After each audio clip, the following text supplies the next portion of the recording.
ராணுவம் விசஸ் காவல்துறை, அதில் ராணுவ அதிகாரி விசஸ் காவல்துறை அதிகாரி, இவங்களுக்கு இடையிலான இந்த ஈகோ அப்படிங்கிறது ஒரு ஸ்டேட்டில் வந்துட்டால் போலீஸ் தான் பெரிய ஆள், வெளில போயிட்டால் ராணுவ வீரர் தான் பெரிய ஆளுங்கிற அந்த ஈகோலாம் இருக்கும்.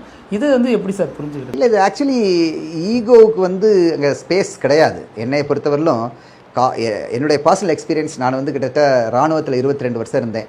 அதுக்கு முன்னாடி ராணுவ என்விரான்மெண்ட்டில் ஒரு 10 இயர்ஸ் இருந்தேன். பட் இங்கே தமிழ்நாட்டில் ஒரு இப்போ 12th இயர் இன் சென்னை. எனக்கு 13 இயர்ஸ் ஆகிடுச்சு வெளியே கிராஸ் பர்பஸாக போலீஸும் இராணுவமும் என்றைக்குமே இருக்காது. ஃபர்ஸ்ட்லி என்றைக்கு இருக்க வேண்டிய அவசியமும் கிடையாது. ஏன்னா மேண்டேட் தனி.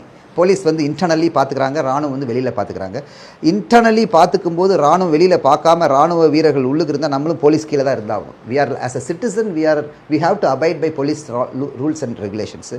ஆனால் போலீஸ் எக்ஸஸ் பண்ணும்போது வேணால் நம்மளுடைய உரிமையை நிலைநாட்டுறதுக்கு நம்ம இதாகலாம், என்னாகலாம், நம்ம வாய்ஸ் எழுப்பலாம். பட் ஜஸ்ட் லைக் தட் ஒரு பர்சனல் ஈகோ, ஒரு பர்சனல் ஈக்குவேஷன், ஒரு இண்டிக்டிவ்னஸ், அதை வச்செல்லாம் நம்ம ஒரு பெரிய ரெண்டு ஜாம்பவான்களாக கூடிய 2 டிபார்ட்மெண்ட் நம்ம இழுக்க வேண்டிய அவசியமே இல்லை. இந்த 2 பேரும் அவங்க இடத்துல முக்கியமான நபர்கள் தான். போலீஸ் இல்லை, அதாவது 2 பேரும் காம்ப்ளிமெண்ட்ரி.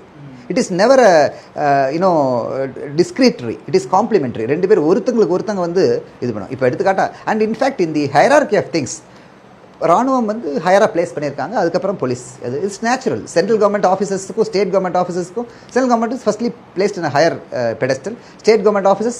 பட் ஸ்டேட்டுக்குள்ளே அவன் தான். இப்போ எடுத்துக்காட்டா நீங்கள் ஏதோ அன்றைக்கி சொல்லிட்டு இருந்தாங்க, இந்தியாவை பொறுத்தவரையிலும் நம்ம பிரைம் மினிஸ்டருக்கு கூட நம்ம என்ன செஞ்சிடலாம், பிரைம் மினிஸ்டர் திட்டி கூட கமெண்ட் போட்டால் ஒன்றும் ஆகாது. ஆனால் லோக்கல் கவுன்சிலரை ஏதாவது வாடா போடான்ட்டோம்னாவே என்ன ஆகிடும், நம்ம அரெஸ்ட் பண்ணிடுவாங்க அப்படிங்கிறாங்க. அதை அவனை நம்மளால் வாழ்க்கை வாழ முடியாது. ஸோ டொமைன், போலீஸோட domain very smaller and tighter, ராணுவத்தோட domain larger and wider. So the domain அதை கிளாஷ் ஆகாமல் பார்த்துக்கிறது ஐ டோன்ட் திங்க் ஸோ. தமிழ்நாட்டை பொறுத்தவரையிலும் we have very good relationship with police and military, very good relationship in fact.